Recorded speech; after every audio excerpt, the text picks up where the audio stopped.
भारताची प्रगती आहे.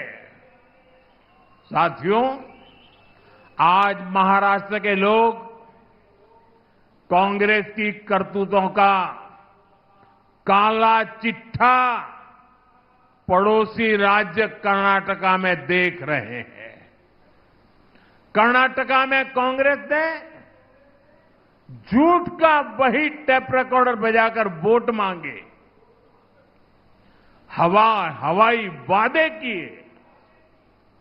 सरकार बनी तो कांग्रेस ने हाथ खड़े कर दिए.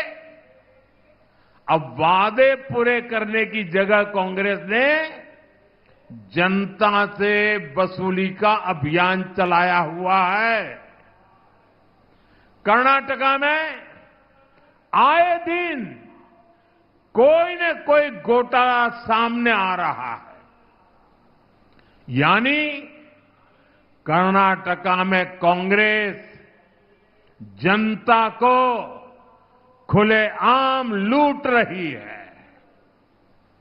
आरोप है कि लूट का यही पैसा महाराष्ट्र में भेजकर चुनाव लड़वाया जा रहा है.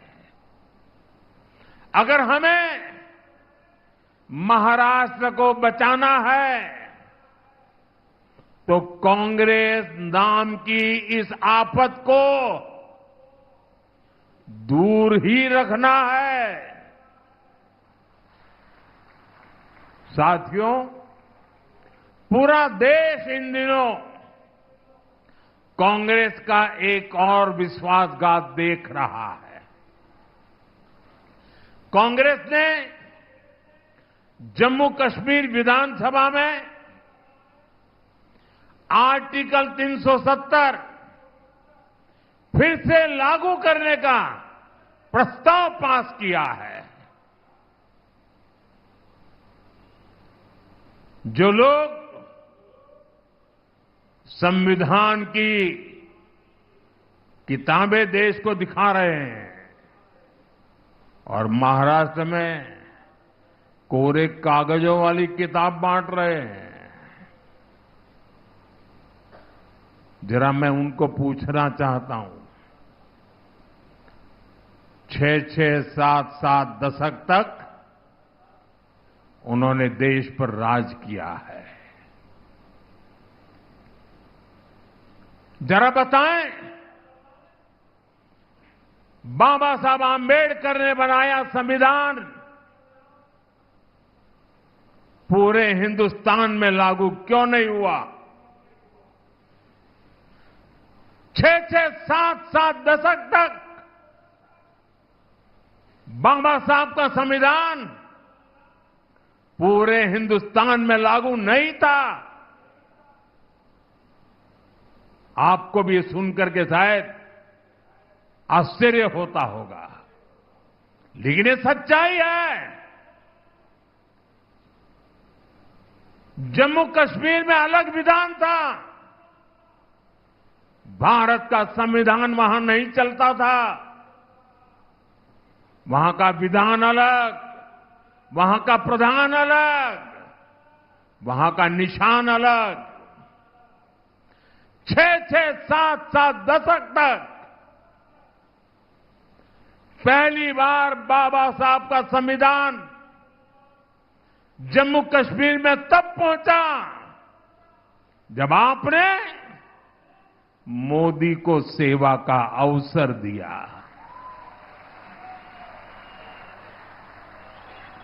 इन्होंने 370 की ऐसी दीवार खड़ी कर दी थी कि भारत का संविधान वहां घुस नहीं सकता था.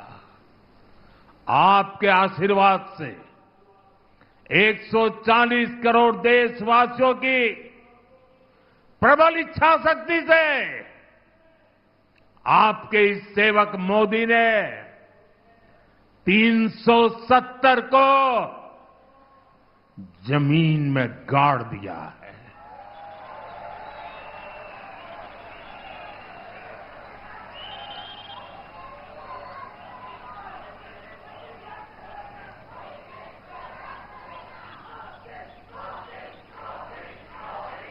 और अलगाववाद को हवा दी। 370 जिसने कश्मीर में भारत का संविधान लागू नहीं होने दिया, बीजेपी ने उसे खत्म करके कश्मीर में तिरंगा फहराया है। हमने कश्मीर में शांति बहाल की, अलगाववादियों के मंसूबों को नाकाम किया। जिस लाल चौक में कभी हिंदुस्तान के तिरंगों को जूते के नीचे रौंदा जाता था, आज शान से लाल चौक में तिरंगा झंडा फहरता है। इस बार दिवाली में लोगों ने देखा है, कश्मीर के लाल चौक में दिए जगमगा रहे थे, हजारों दिए जगमगा रहे थे और लोग बड़ी शान से दीपावली का त्योहार मना रहे थे। लेकिन कांग्रेस और उसके सभी चट्टे बट्टे साथी फिर से जम्मू कश्मीर में 370 लागू करने के लिए विधानसभा में प्रस्ताव पास कर रही है। मैं पुणे के मेरे देशभक्त भाई बहन, मैं आपसे पूछता हूं और मैं आशा करता हूं कि आप पूरी ताकत से जवाब देंगे। कश्मीर में फिर से 370 लागू करना, ये किसकी मांग है? किसकी मांग है? ये किसकी बात है? साथियों, पिछले 70 साल से ये भाषा सिर्फ और सिर्फ पाकिस्तान बोलता रहा है और आज जो भाषा पाकिस्तान बोलता था वो भाषा कांग्रेस बोल रही है, उसके चट्टे बट्टे बोल रहे हैं। साथियों, शाम का समय है, पुणे की नगरी है। देशवासियों को 370 का हमारा जो निर्णय है, जिसको उलटने का कांग्रेस खेल खेल रही है,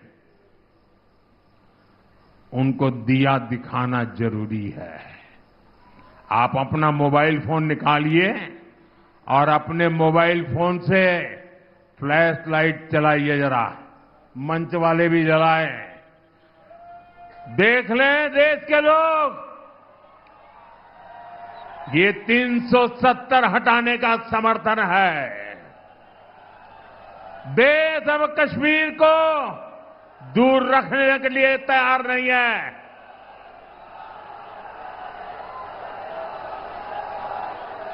ये रोशनी दिखा रही है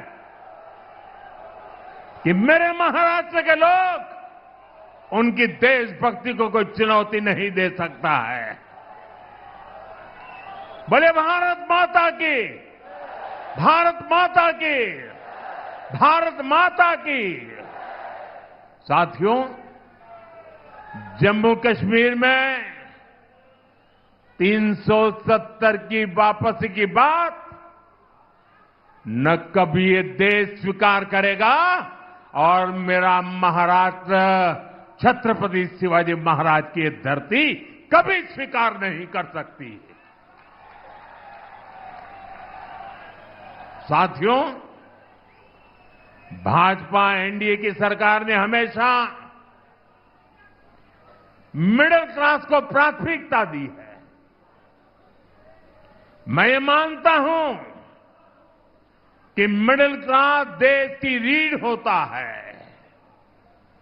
ये मिडिल क्लास ही है जो ये वेल्थ क्रिएट करता है, वेल्थ जनरेट करता है।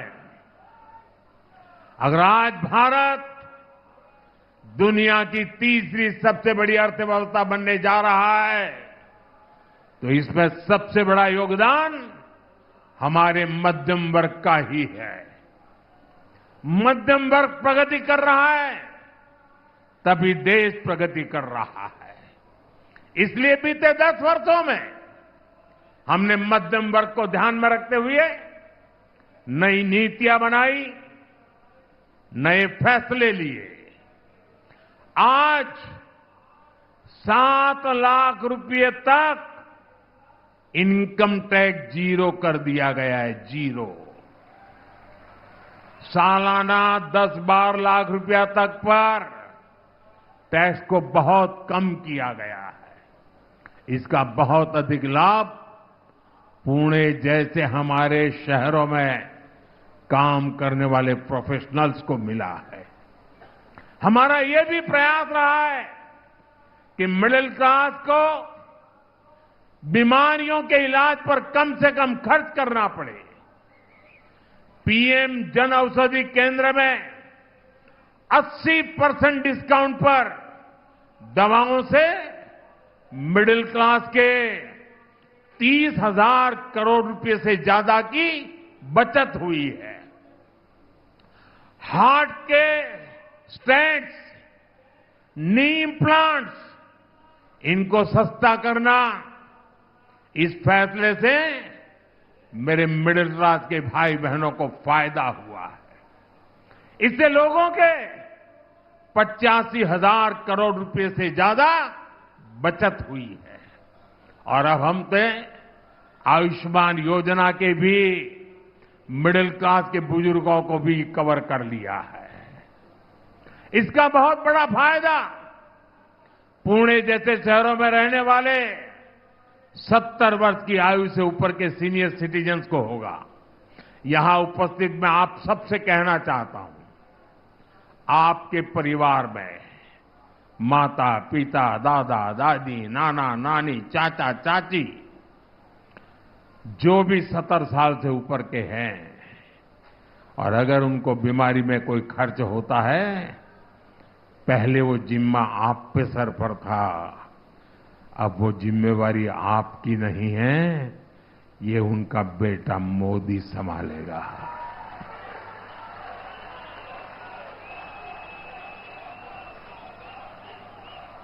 आयुष्मान वय वंदना कार्ड से अब उन्हें 5 लाख रुपए तक का मुफ्त इलाज मिलेगा। लोकसभा चुनाव के दौरान मैंने एक गारंटी आपको दी थी और अब मोदी ने अपनी गारंटी पूरी करके दिखाई है। साथियों, हमारी सरकार गरीबों को तो पक्के घर बनाकर दे रही है, मिडिल क्लास के घरों के लिए भी सब्सिडी दे रही है। हमने रेरा जैसा कानून बनाकर मिडिल क्लास के सपनों के घरों को सुरक्षित किया है। साथियों, मिडिल क्लास का एक प्रमुख खर्च बच्चों की एजुकेशन पर होता है। हाल में ही हमने पीएम विद्या लक्ष्मी योजना शुरू की है। इस स्कीम के तहत जो भी युवा हायर एजुकेशन में एडमिशन लेना चाहता है, बेटा हो या बेटी, बिना गारंटी के, अब आपको कुछ भी गिरवी नहीं रखना पड़ेगा। आपकी सबसे बड़ी गारंटी आपका सेवक मोदी है। 10 लाख रुपए तक का लोन बिना गारंटी आपके बच्चों की पढ़ाई के लिए, और ये लोन बहुत सस्ता होगा। इसमें ब्याज पर भी छूट होगी। मिडिल क्लास परिवार बच्चों को मेडिकल की पढ़ाई के लिए बाहर भेजने में बहुत खर्च करते हैं। बीते 10 साल में मेडिकल लाइन में हमने 1 लाख नई सीटें जोड़ी है। अब हमने तय किया है कि आने वाले 5 सालों में मेडिकल की 75,000 नई सीटें और जोड़ी जाएगी। इससे भी मिडिल क्लास के बच्चों का बहुत पैसा बचेगा, उन्हें पढ़ने के लिए बाहर नहीं जाना पड़ेगा। साथियों, पुणे, ये मेरा पुणे तो स्टार्टअप का हब है। हाल में हमने स्टार्टअप को बढ़ावा देने के लिए बहुत सारे कदम उठाए। हमने स्पेस स्टार्टअप के लिए 1000 करोड़ रुपए का स्पेशल फंड बनाने का निर्णय लिया है। जो युवा साथी रिसर्च में जाना चाहते हैं, उनके लिए भी एक बहुत बड़ा रिसर्च फंड हमने बनाया है। नौजवानों को नौकरियां मिले, इसके लिए हमने विशेष पीएम पैकेज घोषित किया है। इसके तहत बड़ी बड़ी कंपनियों में इंटर्नशिप की योजना शुरू भी हो चुकी है। कंपनियों में पहली जॉब पर प्रोत्साहन देने का काम भी हमारी सरकार कर रही है। साथियों, पुणे महाराष्ट्र की सांस्कृतिक राजधानी है। महायुति की सरकार ने महाराष्ट्र की संस्कृति के संरक्षण और प्रसार के लिए कई महत्वपूर्ण कदम उठाए हैं। महाराष्ट्र के लोग दशकों से मराठी को अभिजात भाषा का दर्जा देने की मांग कर रहे थे और मैं मानता हूं, अगर पूरे हिंदुस्तान में मराठी भाषा के अभिजात दर्जे से पुणे को जितनी खुशी हुई होगी ना, शायद किसी और को नहीं हुई होगी। कांग्रेस की सरकारों ने, अघाड़ी के नेताओं ने हमेशा इसकी अनदेखी की। हमारी सरकार ने मराठी को अभिजात भाषा का दर्जा देकर अपना दायित्व निभाया है। हम महाराष्ट्र की विरासत को संरक्षित करने के लिए लगातार काम कर रहे हैं। जहां क्रांति ज्योति सावित्रीबाई फुले ने लड़कियों के लिए पहला स्कूल खोला था, वहां सावित्रीबाई फुले स्मारक बनाया जा रहा है।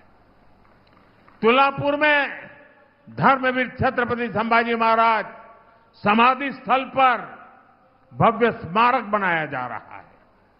श्री संत संताजी जगनाड़े महाराज समाधि स्थल को नए सिरे से विकसित किया जा रहा है। आंबेगांव शिव सृष्टि के काम को भी आगे बढ़ाया जा रहा है। महायुति की सरकार ने आद्य क्रांति गुरु लहूजी वस्ताद साल्वे संग्रहालय बनाने का फैसला भी किया है। साथियों, ये काम बहुत पहले ही होने चाहिए थे, लेकिन विदेशी मानसिकता की गुलाम कांग्रेस ने महाराष्ट्र की संस्कृति से अपनी नफरत के कारण ये काम नहीं होने दिया। साथियों, कांग्रेस और उसके जैसे दलों ने हमेशा महाराष्ट्र का अपमान किया है। ये धरती छत्रपति शिवाजी महाराज की धरती है, लेकिन कांग्रेस और उसके साथी अगर कसीदे पढ़ते हैं तो औरंगजेब की शान के कसीदे पढ़ते हैं। ये लोग वीर सावरकर को गाली देते हैं। बाला साहब ठाकरे जैसे ऐसे महाराष्ट्र के गौरव की सराहना करने में इनके मुंह पर ताला लग जाता है और मैंने इनको चुनौती दी है। अघाड़ी वाले जरा मेरी चुनौती को स्वीकार करें। उनके युवराज के मुंह से वीर सावरकर की तारीफ में एक भाषण करवा दे जरा।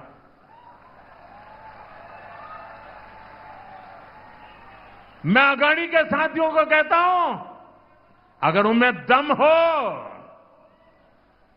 तो उनके युवराज के मुंह से बाला साहब ठाकरे की जरा तारीफ करवा करके सुनाए महाराष्ट्र को।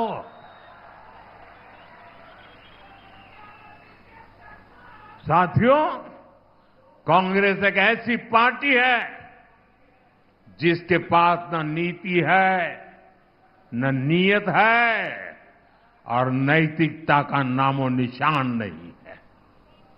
कांग्रेस को केवल और केवल सत्ता चाहिए। सत्ता के लिए कांग्रेस ने देश का विभाजन करवाया। कांग्रेस ने देश को मत, मजहब, भाषा और इलाके के आधार पर बांटा। सत्ता के लिए इन्होंने तुष्टीकरण का खतरनाक खेल खेला और अब वही कांग्रेस सत्ता के लिए दलित, पिछड़ा और आदिवासी को तोड़ने और बांटने का खेल खेल रही है। कांग्रेस के लोग एससी, एसटी, ओबीसी को अलग अलग जातियों में बांटकर उनकी एकजुटता तोड़ना चाहते हैं। कांग्रेस एसटी की जातियों को आपस में लड़ाना चाहती है। कांग्रेस एससी की जातियों को आपस में लड़ाना चाहती है। कांग्रेस ओबीसी की जातियों को आपस में लड़ाना चाहती है। अलग अलग जातियों को आपस में लड़ाकर कांग्रेस पहले उन्हें कमजोर करेगी और बाद में उनका आरक्षण छीन लेगी। इसलिए आप सभी को बहुत सावधान रहना है।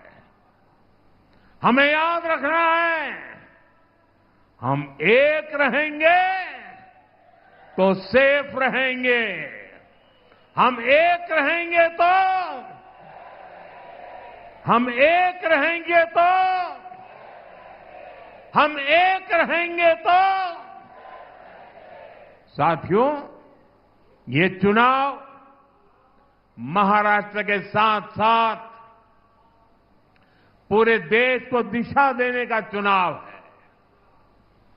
अभी हाल ही में हरियाणा ने विकसित भारत के सपने पर मुहर लगाई है। अब भारत विरोधी ताकतों को पूरी